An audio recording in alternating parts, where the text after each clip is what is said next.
Hello, everybody, and welcome back to Box Football. I am Jack Farr. Unfortunately, on my ones today, James is selling himself a very well-deserved holiday. So, comments down below, wishing James all the best on his well-deserved time away. But what that does mean is we still have Premier League predictions to do. Game week 3 is in the books. It's what you're seeing on screen now. Heck, guys, I don't know what to tell you. I'm getting smoked. I had a 1 point lead after the first game week. James then clapped back 4 points, and then he's come again with 3 points. You can see here lots of correct results for James, three in a row from Forest Wolves down to Ipswich versus Fulham. Two 1-1 draws that James called perfectly. So again, guys, credit where credit is due here for James. He's absolutely killing me at the moment. Totals at the moment. I'm on 17, James on 23. Obviously, lots of points up for grabs and to take back. Feels so long ago, but I'm trying to think what really stood out.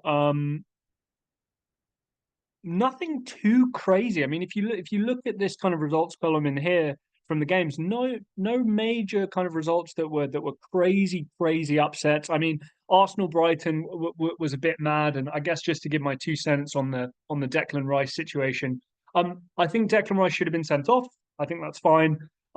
Because again, he's stopping play from continuing, and he's nudged the ball away. And where do you draw the line between kicking the ball away 10 yards, 20 yards, or do you kick it away 5 yards? Where what's stopping play and all that. So Declan Rice was in the wrong. I think he got punished accordingly, especially on a yellow card. Very silly thing to do. I think the frustration for me is I believe it was Joel Veltman. Joel Veltman very clearly was trying to hurt and injure Ben White. I don't understand how he went without punishment from clearly striking through the ball, knowing Declan Rice would do that, and then making contact with the player. I think there's something that's gone awry there, and the what houses I think got a victory there. Again, I like the enforcement of the rule. I'm okay with that. Declan Rice, very silly boy, gave the ref a decision to make, which wasn't very clever. But for Joel Veltman to go without punishment, I wasn't personally a huge fan of. We can call it soft and all these kind of things, but again, if you break the rules, there is a punishment. He broke the rules, there's the punishment. To me, it was more the fact that Veltman, I think, kind of got away with murder there, because that could have been very ugly for Declan Rice. Apart from that, nothing too crazy happened. Man United Liverpool again.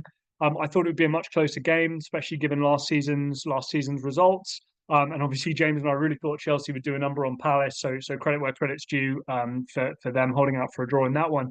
But international break coming to an end, we can move straight on to game week 4. A couple of really exciting matchups here to look forward to. I mean, obviously sticks out like sore thumb, but Spurs versus Arsenal should be absolutely fantastic. Also, I think a sneaky good game is Fulham versus West Ham. That should be really good fun as well. So again, without James, he has sent me his scores, so I do know what they were, but I promise I put my scores in first, but before seeing them. Southampton, Man United. Look, Man United have to win this game. Southampton aren't very good. I know it's not at Old Trafford; it's at St Mary's, but Southampton really aren't that good. I think if we see Manuel Ugarte, Man United win. I think if we see Casemiro in that position after he had a really poor performance against Liverpool, I still think Manchester United win this game. I don't expect it necessarily to be beautiful. Maybe some stuff will come out about Erik Ten Hag's style of play and how Jason Wilcox and those new directors and the new team maybe start changing that. But I do expect there's just a huge gulf in class and in difference. I believe Højlund might be back. This guy Ugarte from Paris Saint-Germain has come in. Yoro, Luke Shaw. There's a bunch of people coming back from injuries. Some players who I don't think got much of a preseason are back to play. So I think that it'll be somewhat convincing, although I don't think that the style of play and the fluid football that we're all expecting from Man United will flourish. But for me, relatively convincing 3-1 in there. More out of desperation as opposed to them being a particularly good team. James, similar result, but just a little closer. And Southampton as well, guys, it's my local team, so I'm really rooting for them to stay up. But I think that they're probably going to go down this year. And again, hopefully with money, bit of parachute payments and whatnot, they'll be able to reinvest in some infrastructure or some younger players. I don't know, and then make a come up next year as well. I'm all for South Coast football. Liverpool versus Forest, yeah. Again, I say this every week. I can't put my finger on what Nottingham Forest are.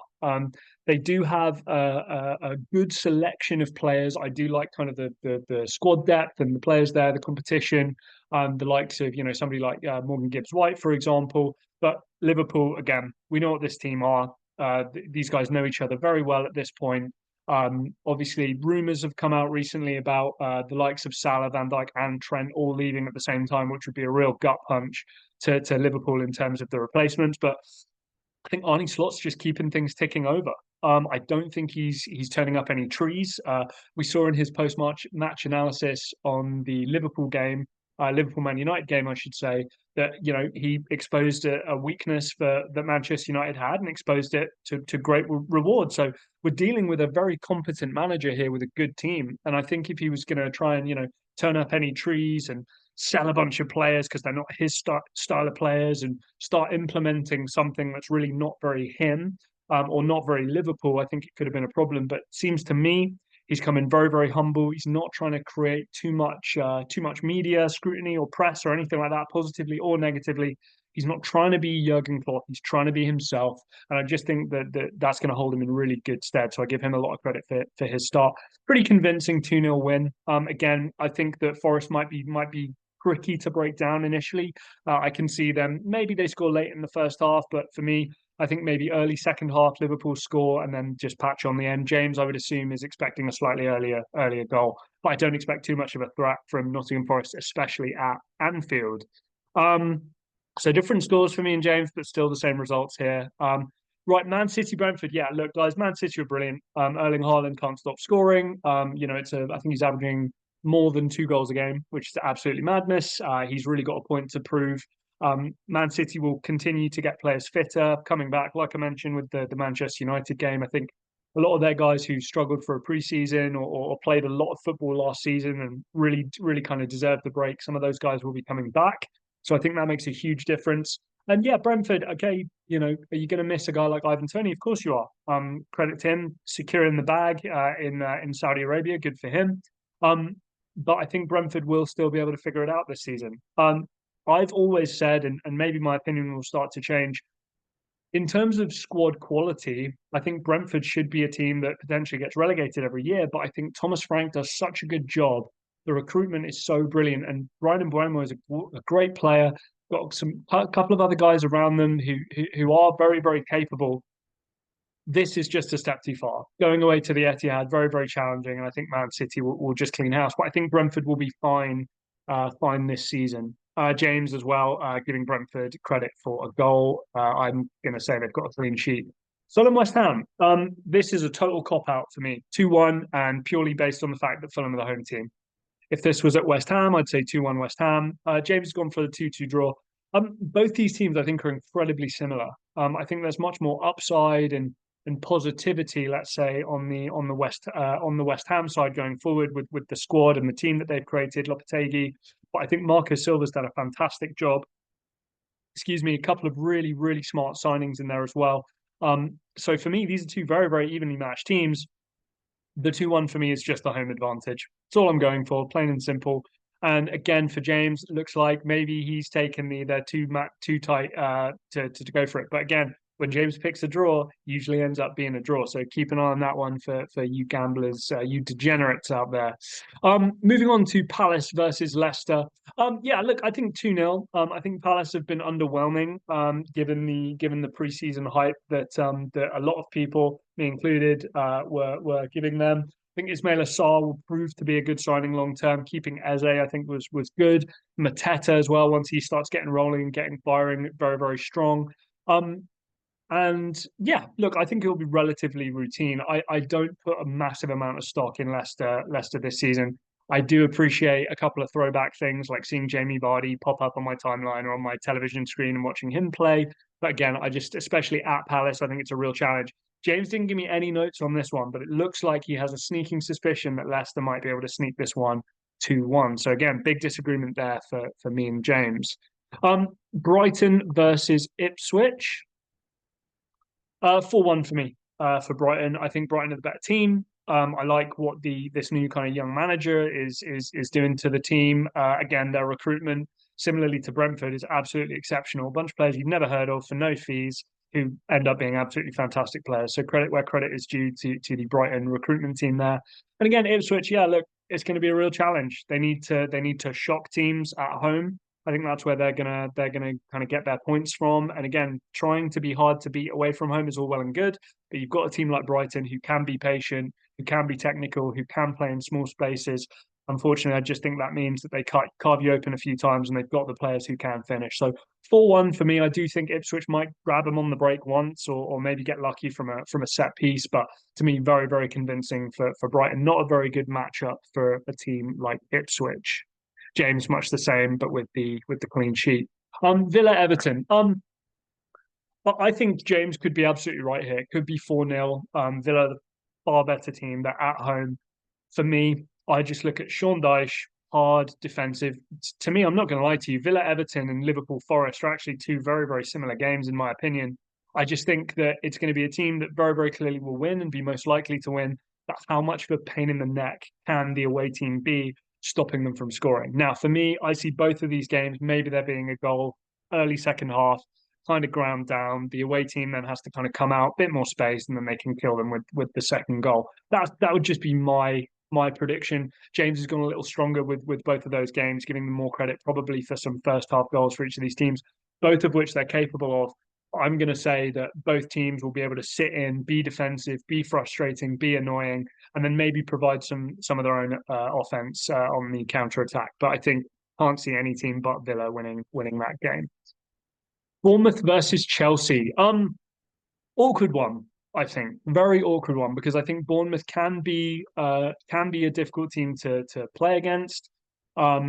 I know James has gone for the 2-1. I just think this will be a little bit of a challenge, and maybe with this Chelsea team and the squad and Enzo Maresca, maybe it's a couple steps forward and then a step back. I have a feeling this might be the step back. It's not going to be a loss, but again, I think going to Bournemouth is going to be a real challenge, especially with these new players. Again, the individuals are fantastic, and if we start seeing some relationships build and some patterns of play, Chelsea are fantastic. They've spent so much money. I know that we've seen the ownership model, and that's starting to change a little bit. Talking about Todd Bowley, and I believe it's Clearlake is the name of the company, trying to buy him out. Obviously, it's been absolute mayhem there. But unfortunately, and again, it's one of my sayings, which I'm sure you guys are going to love me saying a million times, the relationship between money and football cannot be ignored.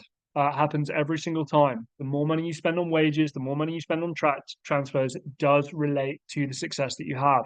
Chelsea spending all this money, and they've sold well. I don't want anybody in the comments talking about net sales, player amortization, and the financial fair play and how they've done well by selling a couple of hotels. It's neither here nor there. In terms of just incomings, if you focus solely on incomings, more money you spend on wages, better position you're in to win football matches. There is that relationship that exists. I think this Chelsea team will come good eventually. I think this is a team that could be in danger of cracking top four. I also think that this could all just implode at some point with Maresca, these players, these personalities, all getting to know each other, finding it a bit challenging. Injuries, and we could be in a position where Chelsea are looking at just sneaking into the top 10 again. I'm going to say they come a little unstuck, but it's not panic stations. 1-1 away to Bournemouth, not ideal, but I think they can live with that. James has them sneaking the victory there. Game of the week. North London derby. My eyes will be glued to the screen. I've gone for the Arsenal win. I do think that Arsenal are potentially in danger of winning a Premier League title. I didn't think so last season, but this is the season where I thought that potentially it would have happened. I know there's a couple of injuries. I believe Yurian Timber has come back injured. Calafiori, I believe, got injured as well. Mikel Merino, obviously injured in training. I think his first training session, which is wildly unlucky there. Again, guys, watching Man City, watching Arsenal, it's kind of boring. We don't have a lot of exciting football matches that these teams play. But what they do, they win. They grind out results. I love watching Spurs play. It's my favorite Premier League team to watch at the moment. It's absolute chaos. It's mayhem. It's fast, exciting, dynamic. They've got a lot of players I like. I've spoken very glowingly about that centre-back room that they've got there. Absolutely fantastic. But they're going to leave holes open. And when you leave holes open to a team that's clinical, to a team that's solid, I do think that Arsenal will just be able to take their chances and put it away. I look at somebody like Adoji getting caught upfield and Saka exposing that. I look at Pedro Porro getting caught upfield and exposing that. Again, are they going to do three centre backs and are they going to change things there? Midfielders have to cover a lot of ground, but Declan Rice is very smart. Odegaard is very, very smart as well. The Arsenal defenders are very, very solid. The one kind of outlier I would say here is the Arsenal conceding two goals. James and I both agree on that. It's one of those weird games. I don't think we can like really delve into defensive structure with Arsenal in a North London derby at Tottenham. I think it's much, much more challenging to keep a clean sheet, B, stop players like Son, um, Kulusevski, Madison, Brennan Johnson, whoever it may be, buzzing around, being kind of crazy. And I just think they will concede, but I think Arsenal will take their chances and ultimately win the day. I expect this to be fireworks, be interesting to see how lively this gets as well, because I know Spurs think they've got a bit of something about them as well. So they're not going to go in super defensive and negative. They are going to go in trying to sincerely get something out of the game as their fans would expect. So again, 3-2 for me. I'm really looking forward to that. It's going to be an absolute banger. I can't wait for Sunday on that one. James, a little more conservative. I think he knows that if he picks Arsenal to win that game and they don't win or they draw, that it comes across badly. So I think I'm going to make fun of him for that. I think a little bit in there. Wolves Newcastle. Challenging. Newcastle are a weird one. Obviously, Tonali has come back. They do have a lot of talented players who can really get at you. I think, again, we've seen with Newcastle, the home form's brilliant. The away form really does struggle. And I think Gary O'Neill and Wolves, they will potentially be able to make this really, really tricky and really challenging. I think that this will be a draw. I look at, I think, previous results. I'm just trying to find where are Newcastle in there. So again, at home, Newcastle beat Spurs. That's fine. Game week 2, I look at, there you go, away game against Bournemouth, 1-1. Again, I'm kind of basing it off of that. Bournemouth, Wolves, kind of similar caliber teams. And then obviously, again, a home victory against Southampton. I just think the away form is gonna struggle. Newcastle may struggle. I'm a little worried about that one, and I reserve the right prior to kick off to change that one. But because James's 2-1 does look potentially quite good as well. But I'm going to say that Newcastle again struggle away from home. Guys, let me know what you think. Get your predictions, your comments down below. Drop a like on the video as well. I'm getting smoked by James at the moment, so I need a couple of these differences to start coming my way, or that gap is going to seem kind of insurmountable. Hopefully the international break hasn't been too bad for you. I do, it does really bother me at the moment. I do think we need to have maybe a deeper conversation and more of a dialogue at some point going forward about how we deal with this international football, because breaking up the season is not ideal, especially so soon after the start. And again, it's a lot of football matches that these players are playing. And you might say, "Oh, boo-hoo," and whatever, but it's a lot of miles, a lot of kilometers covered, a lot of travel. Can be really, really challenging for the players. And I do think the quality of football struggles. If this becomes a purely athletic endeavor, and I know that sounds ridiculous because we're talking about sport, but my point is we don't just need athletes with 1% body fat bombing around the pitch. We need players, technical ability, energy, creativity, spark, all these kinds of things have to come into it. We can't just have 11 of the most ridiculous athletes in the world versus 11 of the most ridiculous athletes in the world. We need ballers, we need players, and the quality of the football, technically speaking, will decline because there'll be certain players who are just fitter to meet the demands. I think the demands need to come a little less, so there can be a bit more scope for proper playmakers and guys who don't work that hard. Let's be honest. Anyway, I feel like there we go. I feel like we've just done the video now, but yeah, that does definitely needs looking at. Anyway, I digress. Drop your predictions down below. Like, share, subscribe, do all that wonderful stuff. We'll be welcoming James back for game week 5. And until next time, I'll see you.